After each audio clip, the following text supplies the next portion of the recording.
Let's continue. So we need to be very careful of taking alcohol, like try to avoid alcohol. It's one of the way the devil tries to cloud your judgment.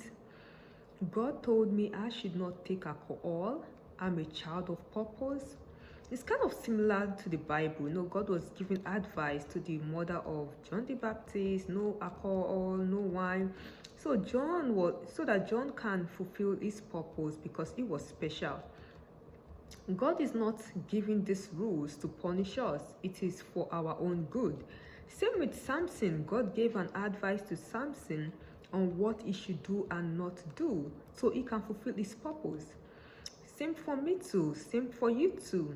So what are the restrictions God gave you? Listen to him. It is for your own good. So if God says no wine, then no wine. If he says no alcohol, no alcohol. Very important. Quick testimony. There was a man, his dad was a drunkard. His dad's dad was a drunkard. So he came from a family line of drunkards. And he said he will never be like his dad. Then at work, they would invite him for lunch and they would drink alcohol. Immediately he took alcohol. Like he woke up the alcohol gene in him. He could not stop taking it. He became addicted to it. He started missing work. He lost his job. He lost his family. Like, it's important to know your weakness, know your boundary, and respect it. Like, if you come from a family of alcoholics, it's in your blood. Try not to awaken it by staying away from alcohol. As for me, God told me no alcohol. God is helping me to stay away from it. It is one of the devil's trap to cloud my judgment. So I would go to a restaurant and order a takeaway. Then they would say, wait for the takeaway in the bar. As I waited in the bar, my spirit started acting strange. Like, it was like the alcohol was calling my name. Like, it was like I was being drawn to it. Like, I felt a negative spirit in that environment. And God told me to stop sitting at the bar. That was when I knew that the devil was seriously like wanting me to be an alcoholic. Another one, there was a work event and they did it in the bar. Like, the restaurant was known for alcohol. God told me not to go for the work event. God helped me to come up with an excuse. Guess what? The managers and co-workers were not happy that I did not come. They started lying against me in my performance review that I was not doing my job duties well. Ha! Really? Just because I refused to go to your work event? They were making me look bad in front of HR. They were damaging my reputation in front of people. God said I should not say anything. Like, that he would defend me and vindicate me. God said if I spoke, it would make things worse. They were determined to misunderstand me. The HR thought they were right, but between me and them, they knew they were wrong, and they were making things up because they were mad at me for not attending their event. Definitely God would punish them for lying against me.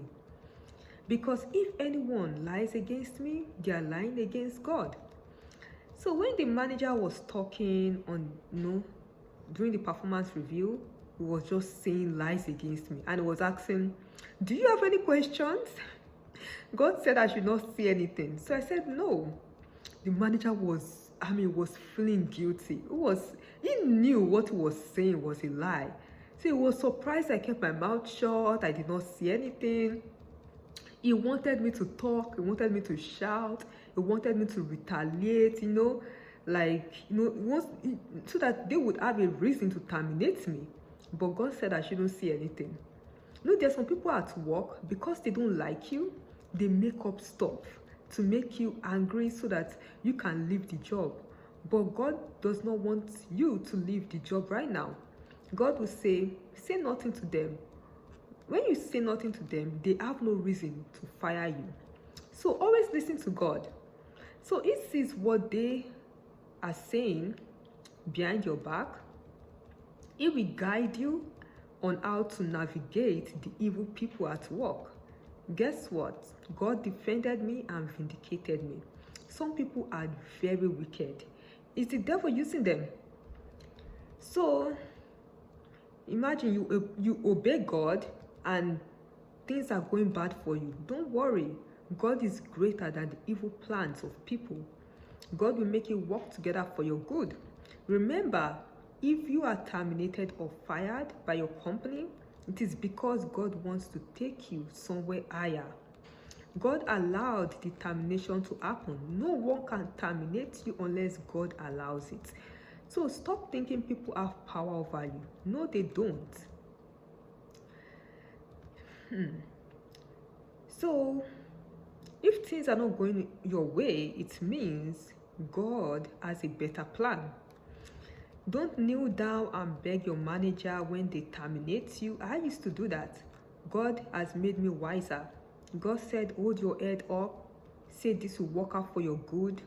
It is either God has a better job for you, or God wants you to start your business, or God wants you to go into ministry. Like every setback is a setup for greatness.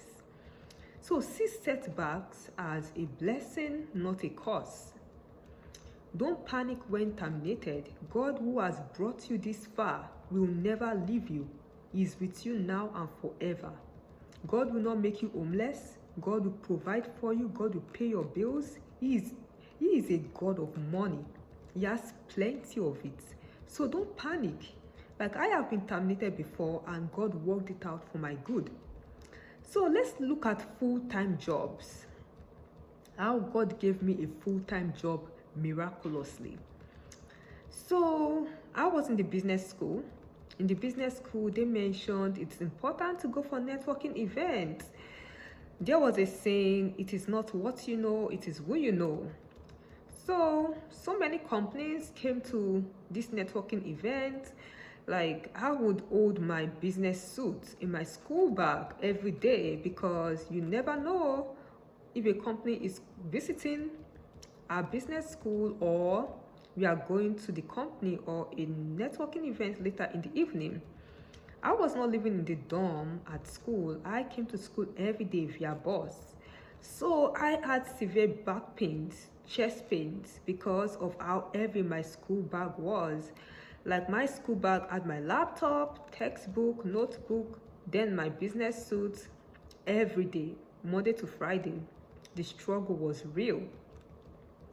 God is my healer. God healed my back miraculously. So the question is, how did God give me this great job miraculously? God would advise me to go to this networking event, talk to different companies, express my interest.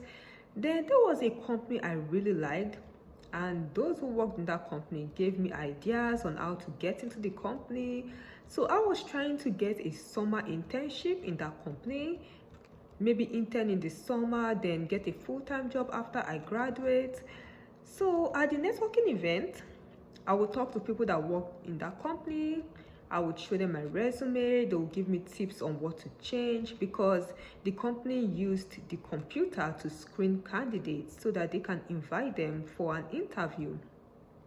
So your resume must have like certain keywords, like it must have certain keywords, some of the job description, So it was so stressful, updating my resume each time I applied for a job in that company.